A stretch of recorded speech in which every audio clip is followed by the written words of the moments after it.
Mga kababayan, kamusta po? Si Kamalong po, ang inyong lingkod, nagbabalik po para po magkomento po sa inyo dito po sa Tambayang Makabayan. Samahan niyo po inyong lingkod at magkomentohan po tayo. Sana po nasa maayos po kayong kalagayan. Magumpisa na po tayo mga kababayan. Komentuhan po natin ito pong pinalabas ng ICC mga kababayan. Wala pa pala silang matitibay na ebidensya, testigo, ay ikinulong na po nila ang ating dating Pangulong Duterte. At ganyan din po katindi ang gobyerno ng binagoong Pilipinas. Ipinatapon na po nila ang dating Pangulo, dinala po sa ICC na wala pa palang mga ebidensya na makapagtuturo dito sa sinasabing war on pulburon ng dating Pangulo. Hinimok po ng ICC ang gobyerno, siyempre po kasama po dyan ang PNP na tumestigo raw po laban sa dating Pangulo. Nakita nyo po katarantaduhan, mga kabayan. Ngayon po, humihimok po ang ICC na sinasabing na itong ICC ay naglabas ng formal na pahayag para sa mga tetestigo sa dating Pangulo sa war on pulburon. Ibang klase itong ICC na ito. Kung yung interim release hindi nila maibigay, kaya pala ibang klaseng panggigipit ang ginagawa sa dating Pangulo. Kung yung resulta nga lang ng examination, di ba? Ni ayaw nila ipakita. Anong klaseng human rights meron ng mga taong ito? Kaya tamang-tama po yung ginawa ng US na isanction umano ang mga hayop na ito umano. At tamang-tama rin po ang ginawa ng Russia na patawan po at ikulong ang mga prosecutor po ng ICC. Dahil ibang klase po ito. Ibang klaseng mamulitika at mukhang pera-pera lang po yata talaga ang habol nito, mga kababayan. Ito po, pakinggan po muna natin ito, mga kababayan. Ito po. Ay, pakita ko muna po na sa inyo bago po natin pakinggan. Ito po, mga breaking news po, mga kababayan. Ito po ang mga breaking news na nasa social media bago natin pakinggan yung sinabi po na isang news. Yan po, ICC hinimok ang PNP na tumistigo laban kay Pangulong Duterte. Ang gobyerno nga naman, ibang klase. Hiyang-hiya naman tayo sa PNP. Pagka sila'y tumistigo, ibang klase. Ibang klase kayo pag tumistigo kayo sa dating Pangulo. Halos puro sa kabutihan ng mamamayan ang ginawa. Mas gusto nyo lumaganap at dumami ang mga adiktus sa bansa. Ibang klase kayo. Ayan pa po mga kabayan, na sinasabi po ni ni Professor Malu Tiquia. Ayan po. Ano po sabi ni Professor Tiquia po, ang kanya pong pahayag. Ayan. Sinurrender, wala pang direct witnesses. Biruin nyo po yun, sinurrender, wala pang direct witnesses. Bakit ngayon lang naghahanap? Bakit? Sabi niya, puro jurisdiction pa rin ang issue, di ba? Yung health examination ni ayaw ipakita ng ICC. Human Rights Court yan, sabi niya. Ibang klase. Tama nga naman, Isinurrender ang dating Pangulo, wala pang direct witnesses. Ibang klase. Ganyan po katindi ang binagoong Pilipinas. Bakit ngayon nga lang naman naghahanap ng mga witnesses? Di po ba? Ibang klase. At puro jurisdiction po ang issue pa hanggang ngayon. Kaya pala, dahil wala pa po silang matitibay na witness. At hindi naman po pwedeng maging witness yung sinasabi pong mga magulang na nasawi ang kanilang mga anak. Hindi po ba? Ito pa po mga kabayan. Ito po naman yung balita. Pakinggan po natin. Anong ipinangalan ng Pakinggan po natin. Naglabas ng formal na panawagan ng International Criminal Court para sa mga testigo na makapagbibigay ng impormasyon ukol sa investigasyon sa war on drugs ni dating Pangulong Rodrigo Duterte. Naglabas ang Office of the Prosecutor ng isang link na layuning mangalap ng mga testimonya at ebidensya na may kinalaman sa umano'y crimes against humanity. Ang hakbang na ito ay hudyat ng panibagong yugto ng investigasyon. Hindi lamang mga biktima ang hinahanap ng ICC, kundi nananawagan din ito sa mga testigo na nasa loob mismo ng gobyerno ng Pilipinas. Nahaharap si Duterte sa 49 na insidente ng pagpatay at tangkang pagpatay na may kaugnayan sa kanyang drug war. Nakadetine siya sa ICC detention facility sa The Hague mula March 2025. Naglabas. Nakakaya, no? Apat na po lang mahigit ang sinasabi po sa 6 na taon na panunungkulan ng dating Pangulo. Ibang klase kayo. Ibang klase itong ICC. Ngayon, makakuha naman po yan eh. Makakuha naman po sa panawagan yan, yung ICC. Sino po? Eh di yung mga pulis na gumagamit po ng pulburon, baka po makuha nila yan dahil tumatangkilik po sa masamang bisyo. At alam naman po natin ngayon na napakarami naman po nagbalikan sa bisyong pulburon. Hindi po ba? Dahil mismo po yung Pangulo po ng Pilipinas ayon sa kanyang kapatid ay hindi rin po lumulubay sa paggamit ng pulburon. Kasama pa ang kanyang pamilya umano. Hindi po ba? Kaya ganyan po kawawalang hiya ang nangyari po. Ganyan po kasistematic ang ginawa po nila. Systematic. Talaga pong kinawawa po nila ang dating Pangulo. Wala pong kaso sa Pilipinas. Walang kaso. Malinis. Walang hearing. Walang demanda sa Pilipinas. Pero naipatapon po nila na wala pa pong sapat na witnesses. Ibang klase. Walang hearing. 10 buwan na po, mga kababayan. 10 buwan ang pinag-uusapan po ay jurisdiction at interim release.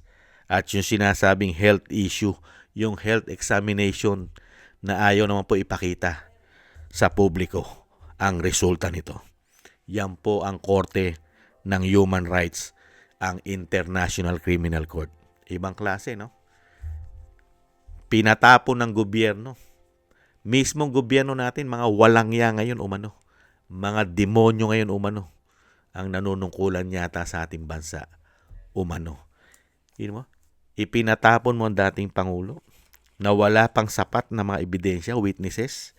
Nangangalap pa rin kayo hanggang ngayon. Hanggang ngayon, nangangalap pa rin sila. 10 buwan na.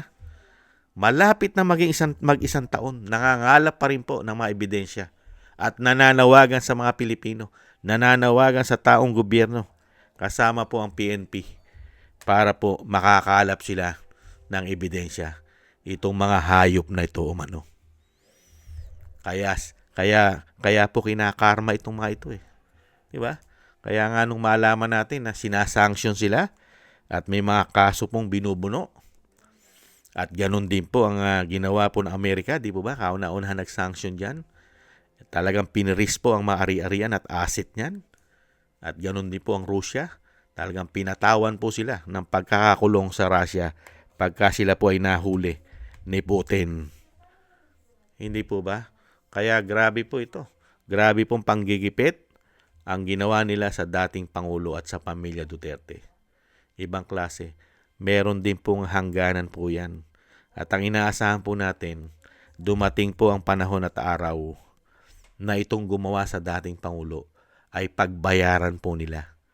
Pagbayaran po nila ang ginawa nila kay dating Pangulo na wala man lang po nakuhang due process. Ipinatapon mo na hindi pa pala sapat ang mga witnesses mo, ang ebidensya mo. Wala pa. Ibang klase ngayon, gagawa kayo ngayon.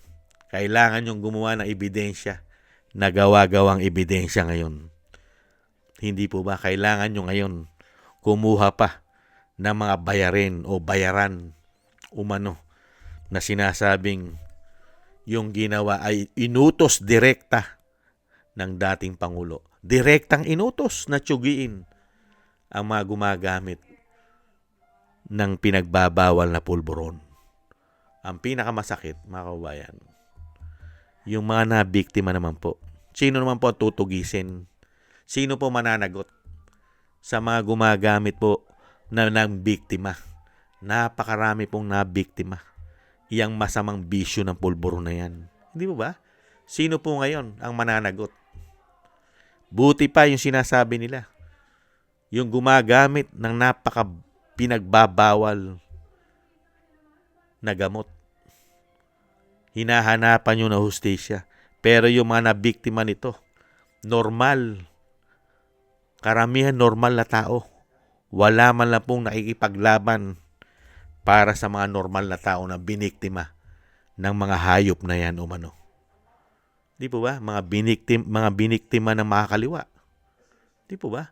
Mga kriminal na mga biniktima niyan. Di po ba? Mga addictus. Walang yaw-yaw dyan. Ang gobyerno yata. Ibang klase. Pero makakapal ang mga pagmumuka. Pagka po ang sinasabing biktima ay masasamang tao.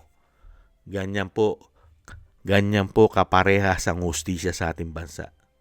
Ibang klase. Yung gumagawa ka ng tama at protektahan mo ang milyong-milyong Pilipino, ang daang milyong Pilipino na maprotektahan mo sa masasamang tao, sa mga kriminal, sa pinagbabawal na bisyo, pulburon.